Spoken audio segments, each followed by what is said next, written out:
Importantly, what about the medical supplies? There's people in here that need Well, medication. absolutely. There's people with heart conditions here. There's people with ulcers. There's, you know what, they need their medicines, right? Didn't realize it was going to take this long. But yeah, like there's more support coming in. There's more people coming in that, you know, in support of us, but left on a quick response without knowing that, you know, but totally supportive, but they need their supplies. They need their medical stuff, right?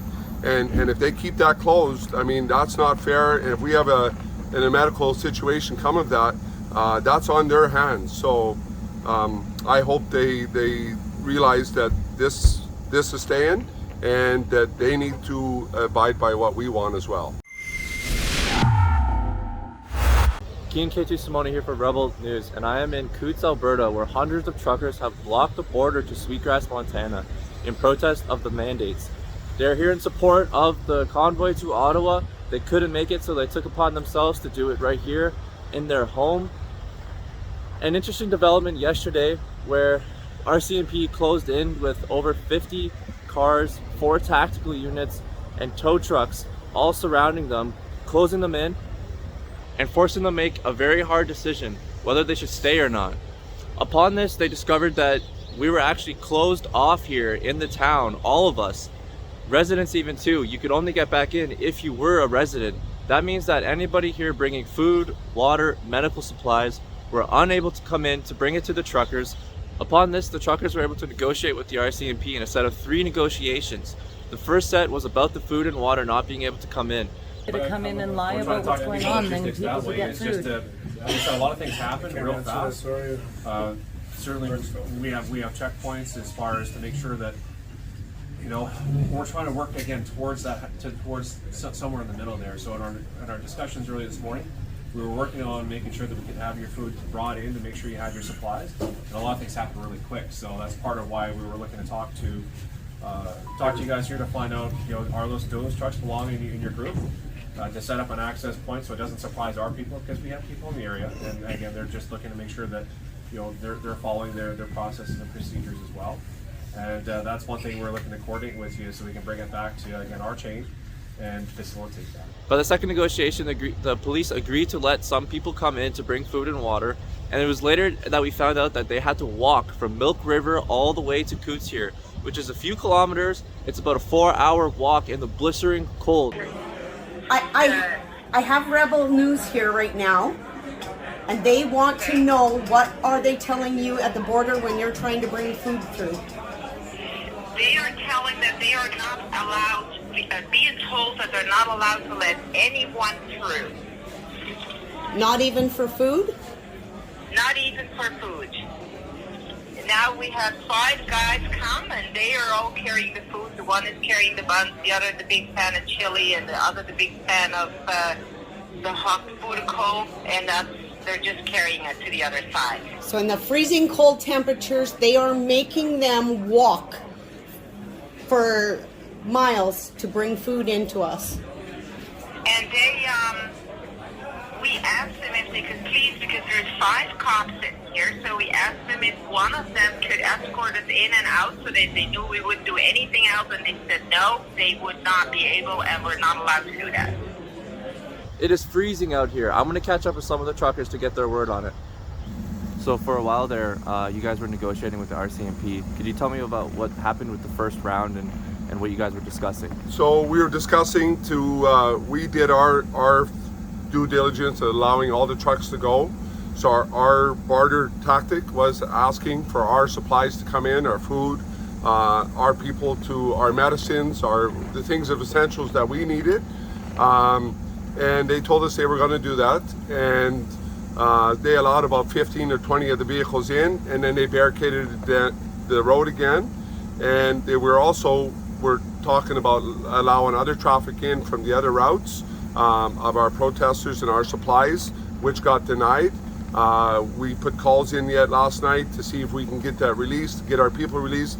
There's a lot of families still stuck on the road with kids and stuff, wanting to see their husbands and stuff and support, and to bring their essentials. That was not done. It's obviously unfair. Obviously, we've given them what they wanted. We've given them the ability to have the truckers who don't want to be here. We've let them through. We've let them go. And know, the media is trying to spin it so that we're terrorists and we're keeping these people hostage. That is not the case. And even while that was being done, we were feeding them, we were offering them rides, we were offering them boarding, anything they needed, medical supplies, anything they needed, we've been supplying for them at any time. And we've got photos of people dancing, you know, enjoying of the ones that were supposedly held hostage. And yeah, so what in the agreement to let them go and let them get away was simply that they would open things up so that we could get our supplies, fuel, propane. Like we've got holiday trailers that don't have propane now, and they're running cold, and food supply, and simply support families. You know, we've had kids around here the whole time, and simply a safe place to be hanging out, and we need that support. So that's where we're at right now. Importantly, what about the medical supplies? There's people in here that need Well, medication. absolutely. There's people with heart conditions here. There's people with ulcers. There's, you know what, they need their medicines, right? They didn't realize it was going to take this long.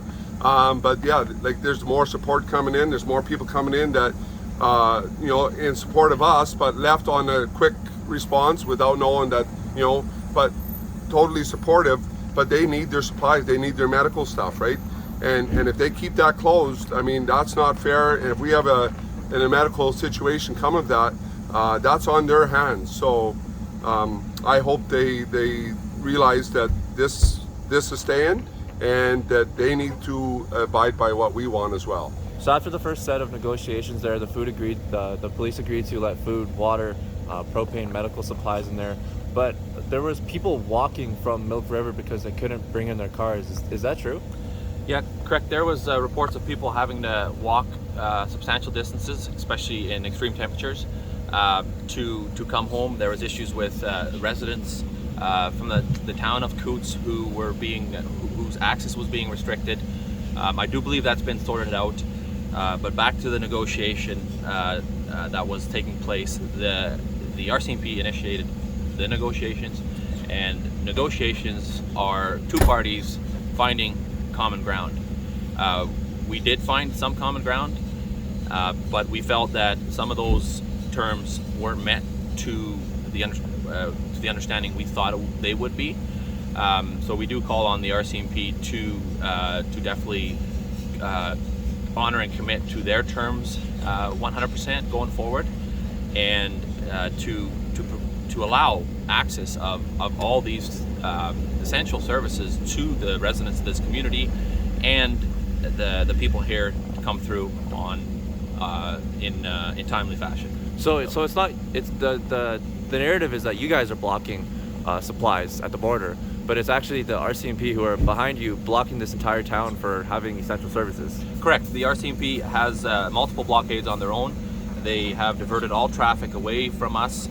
All the roads that currently lead here are blockaded by many members of the RCMP, and everything's being redirected. And the issue with this, the temperatures don't allow for people to be stranded without access to their residences, to their homes. And I feel that we've allowed the access of emergency vehicles and for people who aren't involved in this, and we feel that the RCMP should be allowing access to us with our emergency supplies and needs. So the situation has progressed since then. Food, water, medical supplies are allowed to come in. As the police were punishing them, they were trying to smoke them out by denying them basic essential services in a peaceful protest. Cindy Fizzard and I are going to be here the entire day to see how this plays out. There's still more negotiations to do with the RCMP, and now we have Chad Williamson from Williamson Law coming down. We are crowdfunding legal defense for the truckers. This is such a big development, and now we have a top-notch lawyer who is going to be defending them for tickets, arrests, whatever may come today. So we're going to catch up with Chad later as well. And I just want to thank everybody for tuning in. For Rebel News, I'm Kian Simone.